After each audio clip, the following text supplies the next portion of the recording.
Morning. Well, it's day 3, our final day, and yet again we've had a quiet night. We actually heard a few fish show last night between the two of us, so that bodes well for today. We've seen one this morning at about 40 to 50 yards range. Again, it's looking quite good. But there has been inactivity. We've gone through the bite time period of yesterday now with no result. And the temptation when you're fishing like this and you're waiting for those big fish, you get a little bit bored. We all do it. We're all blokes. We all get bored. And you start to think, oh, could I do this differently? And you start recasting, and you see people coming out with this all the time. There's two guys on the other bank and they are boredom baiting. They're getting bored every hour, throwing a load of bait at the seagulls. They're not helping themselves. They're disturbing their area. They're not really getting any fresh bait on the spot. And it's just ruining their chances. We watched fish yesterday. They seemed like they were over in that corner. The guys come out, throwing stick. He's obviously not seen the fish, and the fish have just disappeared up the tree line. So it's something to bear in mind. There will be periods of inactivity. We're not all superhuman. We can't all have the rods rattling off all the time. And carp are wild animals. They'll feed when they want to feed. It's all about trying to figure out what the fish are doing, what they're in the mood for, and sometimes it's not this.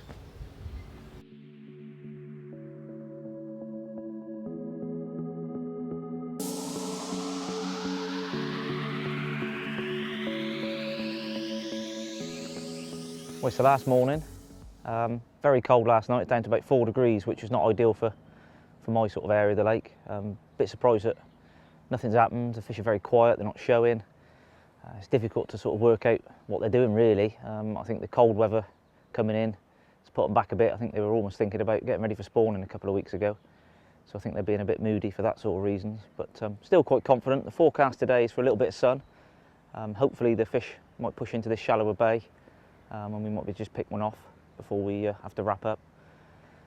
But other than that, there's not a lot else I can do. I don't think there's a move option. I thought about going and put the rods out in another swim, but I've sat on my hands for over a day now, waiting for this bit of warm weather to come this afternoon. I think if I go and get tempted, for the move just for a few hours, I think I could shoot myself in the foot. They will probably roll up here at some point today, so I want the traps set. I'm going to leave them in from yesterday. I'm not redoing anything. I don't feel there's any need to. Everything went out fine, the drops were right yesterday. So we're going to sit it out. Hopefully we might get one before the end of the shoot.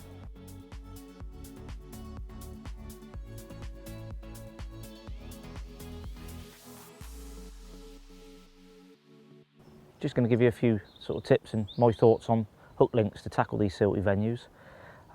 My personal favourite hook link for most venues is a supple hook link. It's not really fashionable. But over the years, I've used products such as like Merlin and things like that.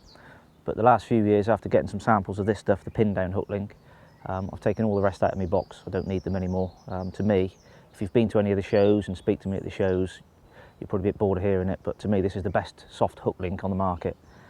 Sinks like a stone. It doesn't need any additional putty or sinkers on it. And it's supple, and it's also a round profile, which to me is key for a soft hook link. It knots better, sits better, perfect for your bags as well.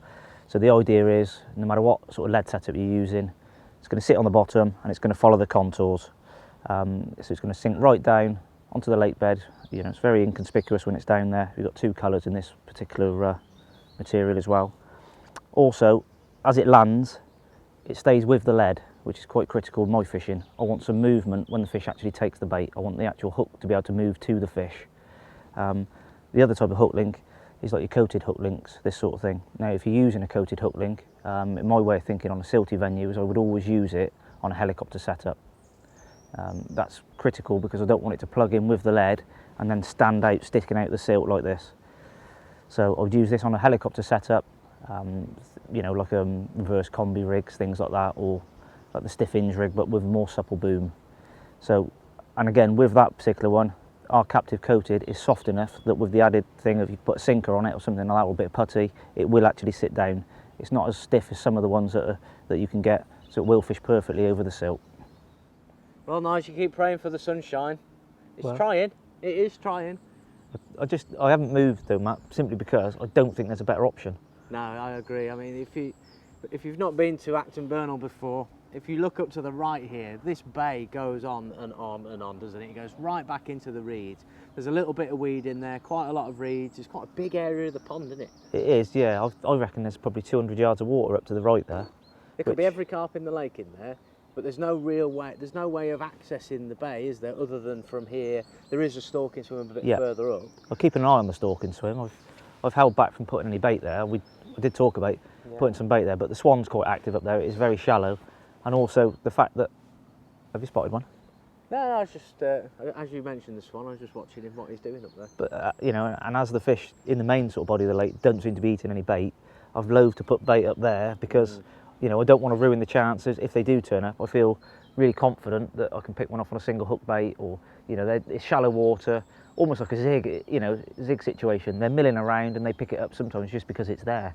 I think that can always get you a bite when it's been a bit tricky. What sort of air temperature would you be looking at to find, you know, a shallow area of a lake, you know, this lake or another lake, you know, any lake? When would you sort of head towards the shallows?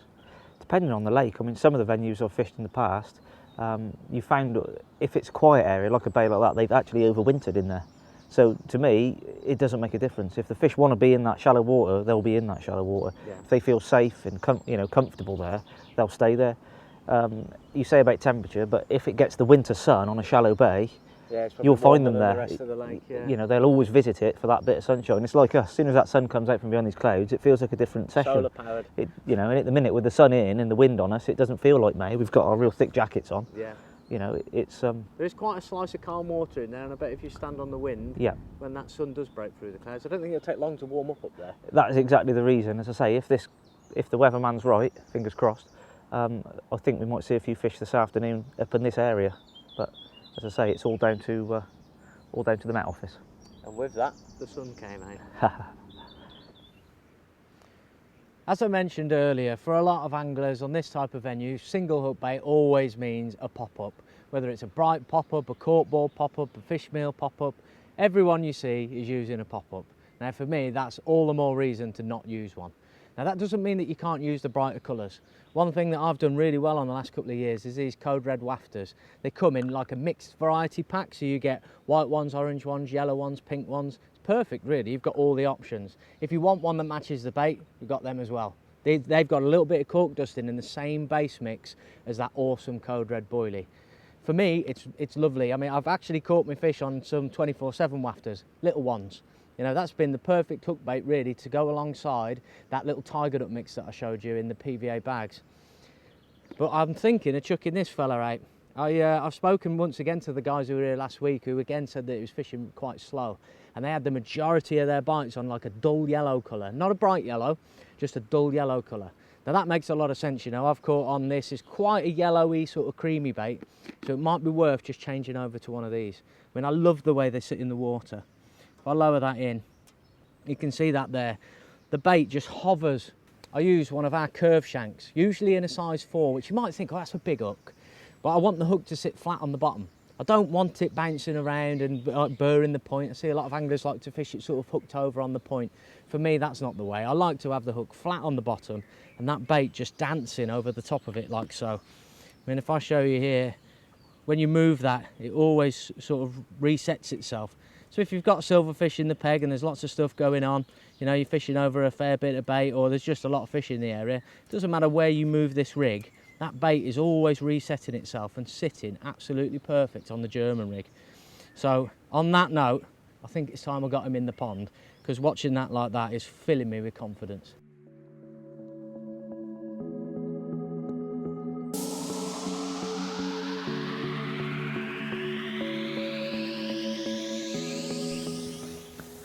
Well, as you can see, I've just come down a few swims down the lake.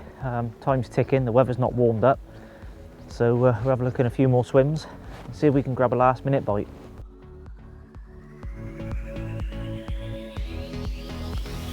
Well, just come down to the other end of the lake. The weather's not good still, cloudy, looks like it's going to rain.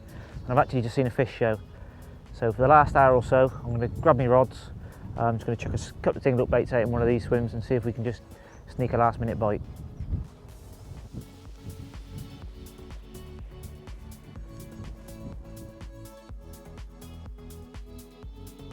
I've already put one out exactly where I saw the fish show. out on a similar sort of line, just a little bit right of where the fish was. Hopefully this little move could pay off.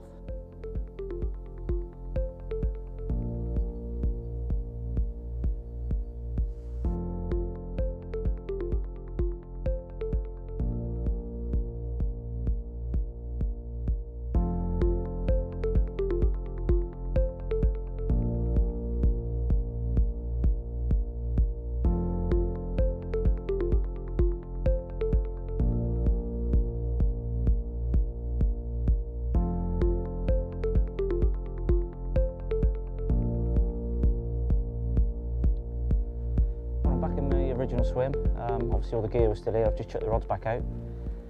Went down there where we saw a fish this morning, down the other end of the lake after an angler had packed up. But I think a few other anglers had seen it, and a few lads headed that sort of in that direction. The fish seemed to sort of just melt away. They just disappeared. So again, it was a chance, but you know, it didn't quite work out. So come back up here for the final, you know, hour or so.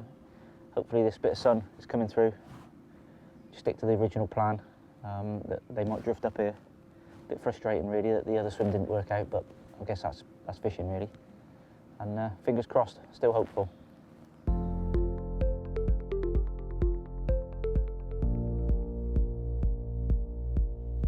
So Nige, nothing doing it. It was well worth moving though, wasn't it? Yeah, I had to roll the dice and try, definitely.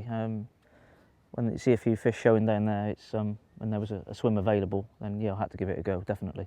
Well, you'll have noticed in my swim that now you've vacated the premises down there, my left-hand rod is quite a long way left. Well, I mean, it's not affecting anybody else's angling. No, I mean, well, one of the joys this week, here at Acton Burnell on the Big Lake and the Bottom Lake, you can book the whole lake. You can either book one side or the other side or the whole lake for you and a party of other anglers. You know, we've got quite a number of swims on both lakes.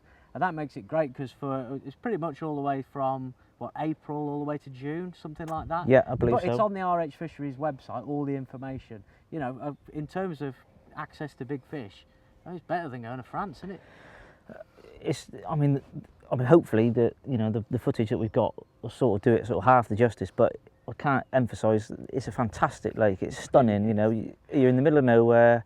You can have it to yourself with a group of friends, and the quality of the fish. There's so many big fish in here. Well, as you've seen, the fish that we've had so far for the cameras have all been immaculate. They're in totally pristine condition. You know, really blinging in your hands. They're really full of life. You know, and there's enough in here to make you want to come back again and again and again. Oh, definitely. I mean, like you say, the condition of the fish, they're a credit to the fishery and the anglers that have fished here in the past. You know, oh yeah. Every swim's got a massive unhooking mat already in the swim, and it's got a bucket so that you can keep the fish wet. You know, it's little things like that make the fishery what it is, really. Yeah, and I think as well, you know, there are 10 swims in total on here. Yeah.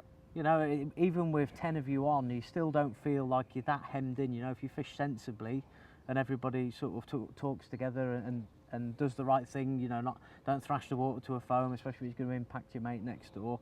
You know, that's obviously a good way to fish it. But you know, if you can afford to come, maybe just half a dozen of you, something like that, you've got a much better chance. You know, so far, I mean, I've had both of my fish because the swim opposite me is totally empty. Yeah. And they just turned up there yesterday. I'm hoping they'll turn back up there again. Well, you never know, mate. You know, when you got here, we didn't fish the first night, did we? We came on the Sunday evening. We could have fished it Saturday to Saturday normally, and the fish were, you know, they were in this area. Definitely, yeah. I mean, the weather conditions, as we've probably said quite a few times, have been for May. It's frightening, really. You know, there was a ground frost. You know, there was a frost last night. It's incredible. You know, we didn't expect this sort of thing, but we fished as a team. You know, I haven't gone gung-ho with bait nor with you, so we've given ourselves the best possible options. Yeah. You know, and the best chances. You know, in the conditions, I believe, definitely. Yeah. Well, I still think there might be a chance. We've still got the time. We've got to pack away our kit, you know, before we get back on the road. So, fingers crossed, there's one more big one to come. Because there's a few in here, and we haven't seen a 40 just yet. Nope. There's been one caught. There's every chance there's another one waiting. Let's hope so, mate, because it's, you know, to see the size of the fish that have crashed out as well, it sort of puts the hairs up on the back of your neck. It's awesome stuff. Jurassic Park. Well, mate, no more. No, Unfortunately, we have tried our best. I think we've done everything that we could in the situation, definitely. Covered a fair amount of water today, I can tell you, looking for some fish, but it just not to be. But we made the most of the windows when they were there. I mean, I think if you hadn't have come in, I mean, you literally made what, 3 casts when you got here? Yeah. I think if you hadn't done that, you probably wouldn't have caught that fish the first No, morning. I think I just, got lucky as such. There was an odd fish milling around in this bay, and I've managed to pinch one. And if we hadn't have stayed up into the evening eating barbecue food, I probably wouldn't have seen the fish showing in my swim either. So sometimes the luck is with you, and you have to make the most of those windows of opportunity, especially on venues like this. They can literally switch on, can't they, sometimes? Definitely. There's been people down here who've had numbers of fish throughout the week, but as it is for us, we've had 3 fish between us on this bank. There's been 2 off the other bank. So given the conditions that have been really changeable, we've had every weather under the sun. The weather has brought whatever it wanted, and we've just had to deal with it. But it's those unsettled conditions is definitely just knocked the fish off on it. For the time of year, I think if it was any other time of year, it wouldn't have affected them as much. But it's the middle of May. The females are looking to spawn. I would guess it's that time where they're ready as such. They're just waiting for a weather window. Yeah. Well, I'm sure that a bit later this week, the sun will be out, the carp will be out. They'll be feeding. Yeah, they'll be feeding, ready for their annual ritual. Definitely. I've enjoyed the trip though, mate. It's been brilliant. Yeah, it has been good, hasn't it, mate? Really We've had enjoyed a good it. laugh, And which is what it's all about. We've been able to fish in swims right next to each other, which has really helped. Not just for filming, but also socialising and also trying to figure out what to do next. I've sort of bounced off you, you've bounced off me, and that's helped, hasn't it? I think in these situations, definitely. I mean, we set out to try and show you guys some big fish angling, and the things that we do to go after the big fish. With the weather, we haven't been able to cover all the aspects. We haven't done any baiting, sort of, anything like that as such. Or I certainly haven't. So I do feel it's like a little bit of unfinished business. Well, we can always come back. Definitely. Would be nice. Yeah, I look forward to that. So on to the next one. Where are you off fishing next? I think I'm actually going to go about 2 or 3 days' time, just grab another night as I'm got a little bit of spare time. So probably just to my local syndicate. Yeah. Some really cracking fish in there, stunning little fish. It's a good time of year now, isn't it, to get out after fish. You almost, I wouldn't say you're guaranteed a fish every time you go out, but they're quite easy to find at this time of year, and location is more than half the battle.